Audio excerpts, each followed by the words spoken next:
திருமண நேரம், திருமண அந்த என்ன டைம் நடக்கும் அப்படின்னு குறித்து கொடுக்கறதுல கோயம்புத்தூரை சார்ந்த துரைசாமி ஐயா அவர்கள் வல்லவர்னு கேள்விப்பட்டிருக்கிறோம். அந்த வகையில் இன்றைக்கி திருமண தேதி எப்படி குறிக்கிறது, எந்த டைமில் திருமணம் ஆகும் அப்படிங்கிறத நமக்கு விளக்கிறதுக்காக கோவையிலிருந்து திரு துரைசாமி ஐயா அவர்கள் வருகை புரிந்திருக்கிறார்கள்.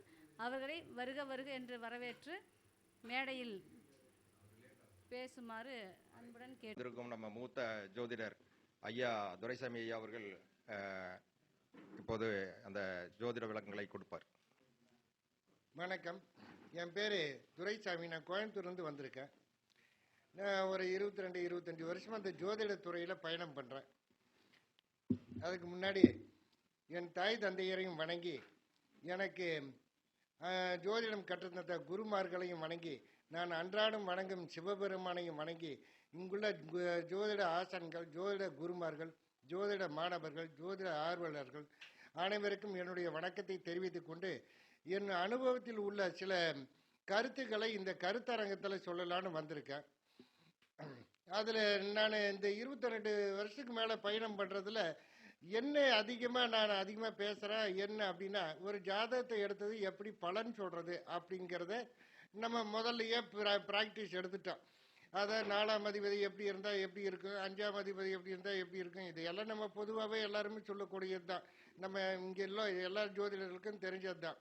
ஆனால் அந்த திருமண காலத்தை மட்டும்தான் நான் அதிகமாக நிறைய இடத்துல பேசிட்டு வரேன். அந்த திருமண காலங்கிறது இப்போல்லாம் குதிரை கும்பாட்டம் இருக்குது.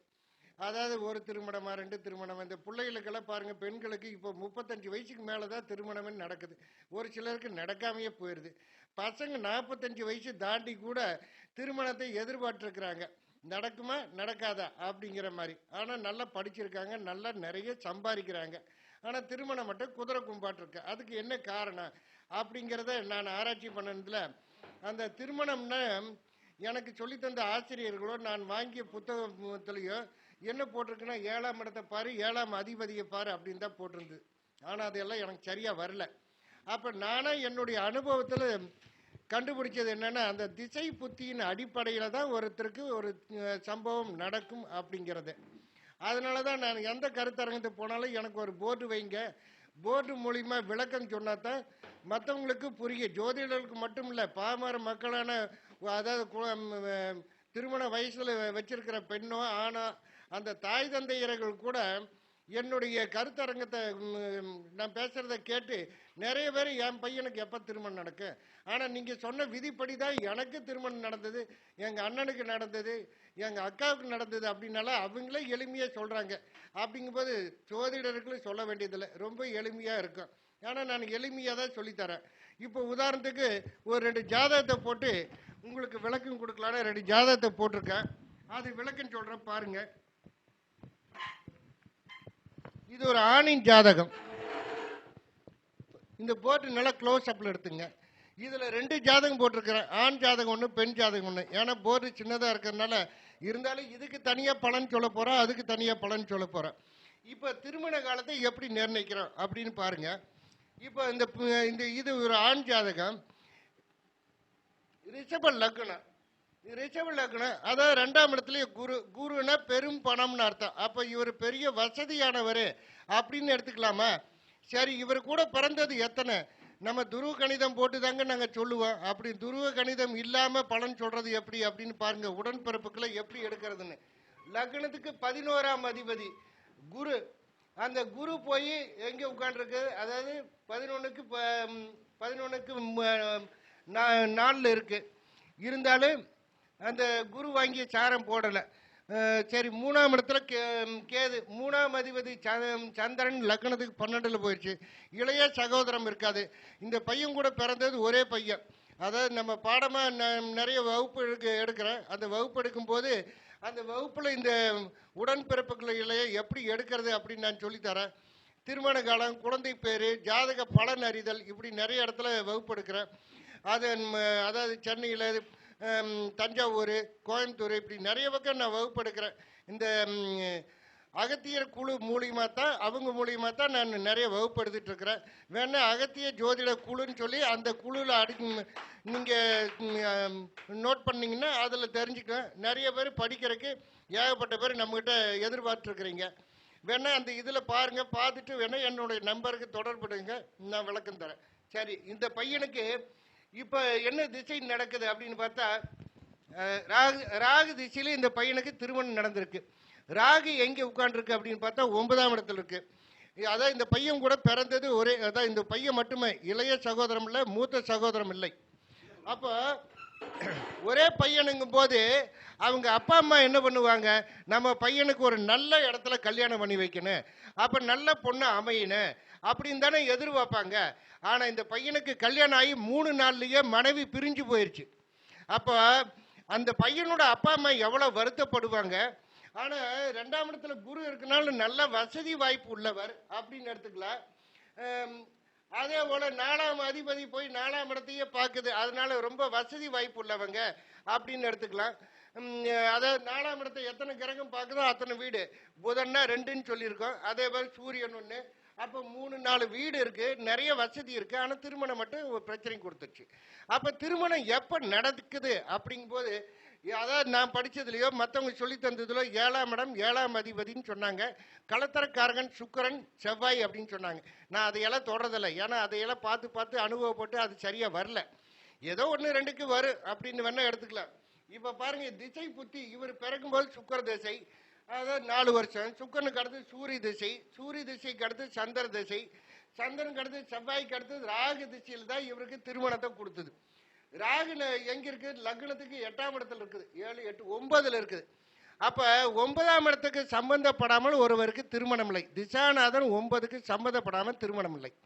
அல்லது அதாவது 9ஆம் அதிபதியாவது திசாநாதனுக்கு சம்பந்தப்படணும். ஏதாவது ஒரு வகையில் சம்பந்தப்பட்ட திருமணம், அது லேட்டாக சம்மந்தப்பட்டால் திருமணம் லேட்டாக நடக்கும், சம்மந்தப்படலைன்னா திருமணம் இல்லை. இவ்வளோதான் ஒரே வார்த்தையில் சொல்லிட்டு போகிறோம். இப்போ ராகு திசை, ராகு 9லேயே இருக்குது. அந்த ராகு திசையில் திருமணம் தந்தது. ராகுக்கு அடுத்து சனி புத்தியில் கொடுத்தது. லக்னத்துக்கு 5ஆம் இடம், 5ஆம் இடத்தை சனி 10ஆம் பார்வையை பார்த்தது, சனி புத்தியில் கொடுத்தது. அதுக்கு அடுத்து 5க்கு 9ன்னு லக்னாதிபதி, லக்னம் வந்து சந்திர புத்தியில் நடந்தது. லக்னாதிபதி சுக்கிரன், சுக்கிரன் சாரத்தில் சந்திரன் இருந்ததுனால சந்திர புத்தியில் திருமணம் நடந்தது. ஆனால் இது பிரிவு வரக்கு காரணம் என்ன? திருமண காலத்தை இப்படின்னு தான் நம்ம எடுத்துக்கிறோம். பிரிவு வர காரணம் என்ன? 2ஆம் இடம் 7ஆம் இடம் ஒருத்தருக்கு கெட்டு போகக்கூடாது. அதே போல் புதனும் கெடக்கூடாது. அதை எளிமையாக நம்ம சொல்கிறது. அது அப்போ இந்த லக்னத்துக்கு 2 கூடிய புதன் எங்கே இருக்குன்னா சூரியனோட அஸ்தங்கம் ஆயிடுச்சு. அப்போ குடும்பஸ்தானம் கெட்டு போச்சா? 7ஆம் அதிபதி செவ்வாய், செவ்வாய் போய் சனியோட சேர்ந்து லக்னத்துக்கு 8ல் மறைஞ்சிச்சு. அப்போ 2, 7 கெட்டு போச்சா? அதுக்கு அடுத்து புதன் சொல்லக்கூடிய அதான் என்னுடைய அனுபவத்தில் களத்திரக்காரன்னா புதன் தான் எனக்கு. ஏன்னா அதுதான் லைஃப் பார்ட்னர், வாழ்நாள் பார்ட்னர். அந்த புதனும் சூரியனோட அஸ்தங்கம் ஆயிடுச்சா? அப்போ இவருக்கு முதல் தாரம் நிலைக்காதுன்னு சொல்லலாமா?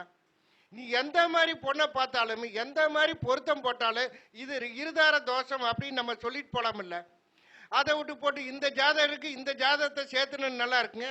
அதே போல் ராகு கேது தோஷம். இப்போ ராகு கேதுன்னு எங்கே போய் எடுத்துக்கிறது? இல்லை செவ்வாய் 8ல் இருக்குது அதனால பிரிவாயிருச்சுன்னு, அப்படி ஏதாவது 8ல் செவ்வாய் உள்ள ஜாதகங்களுக்கு பிரிவு வந்தது அப்படின்னு சொல்லி யாராவது விளக்கம் தர முடியுமா?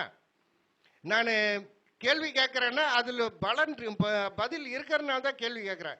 அதனால் இனிமேல் நம்ம ஜோதிடர்கள் நம்ம ராகு கேது தோஷம் செவ்வாய் தோஷம்னு சொல்லி பயப்படுத்தாதீங்க.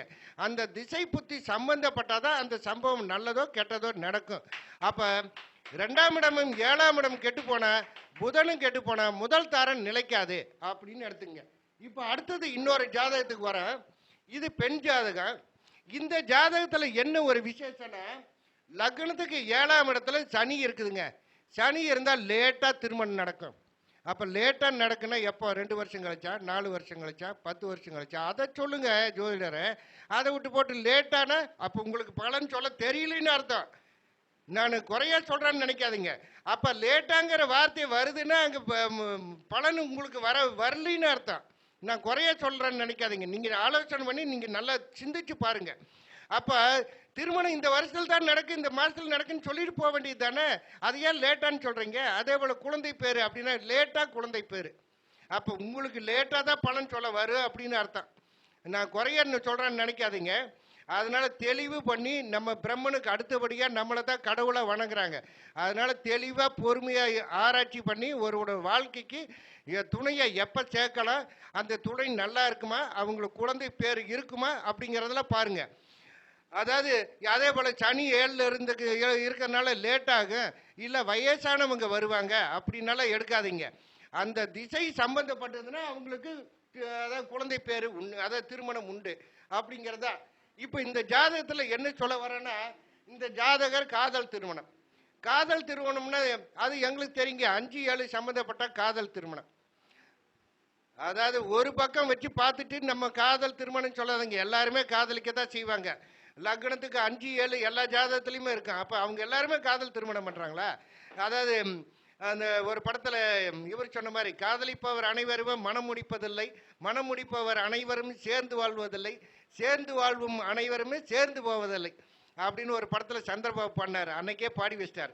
அப்ப இந்த லக்னத்துக்கு 5 கூடிய குரு, 7 கூடிய சனி, சனி 5ஆம் பார்வையா அந்த 10ஆம் பார்வையா 5 கூடிய குருவை பார்க்குது, காதல் பண்ணுவாங்க அப்படின்னு சொல்லிட்டு போயிடலாமா? அந்த காதல் நிறைவேறுமா அப்படின்னா முதல்ல இந்த ஜாதகத்துக்கு வரப்போற கணவனுக்கும் காதல் இருக்குதான்னு பார்க்கணும்ல. அதுக்காக கணவன் ஜாதகத்தை வாங்கி பார்க்கறல, இந்த ஜாதகத்தை வச்சே பார்க்கணும். இந்த லக்னத்துக்கு 7ஆம் இடத்தை லக்னமா போடுங்க. லக்னத்துக்கு 5 கூடிய புதனா 7 கூடிய சூரியனா, அந்த 5-7 சேர்ந்து இருக்குதா காதல் அப்படின்னு சொல்லலாம். ஆனா காதல்னா இன்னொன்னு சேர்த்திக்கணும், சனி சம்பந்தப்படாமலும் ஒருத்தருக்கு காதல் திருமணம் இல்லை. இப்ப இந்த லக்னத்துக்கு 5-7 கூடியவனே சனி பகவான வந்துருச்சா, சனி சம்பந்தப்பட்டுருச்சா? கணவன் சொல்லக்கூடிய 5-7 கூடிய புதன் சூரியனை சனி பாக்குதா? அப்ப இது காதல் திருமணம் அப்படின்னு சொல்லாம. இப்ப இவர் பிறக்கும் போது என்ன திசை அப்படின்னு பார்த்தோம்னா,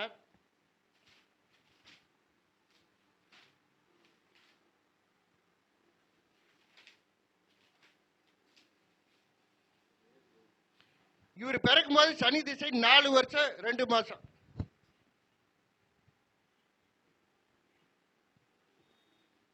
அதான் 2 மாதம். அந்த சனிக்கு அடுத்தது புதன் திசை.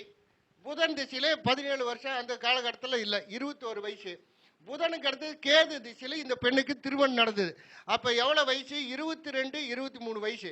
அப்ப 7ல சனி இருந்தால் லேட்டா திருமணமா? 23 வயசுலயே இந்த பெண்ணுக்கு திருமணம் நடந்தது இல்ல. அப்ப அதனால நான் என்ன சொல்றேன், இனிமேல் கிரகங்கள் எங்கே வேணாலும் இருந்துட்டு போகுது, அது நம்மளுக்கு கவலை இல்லை.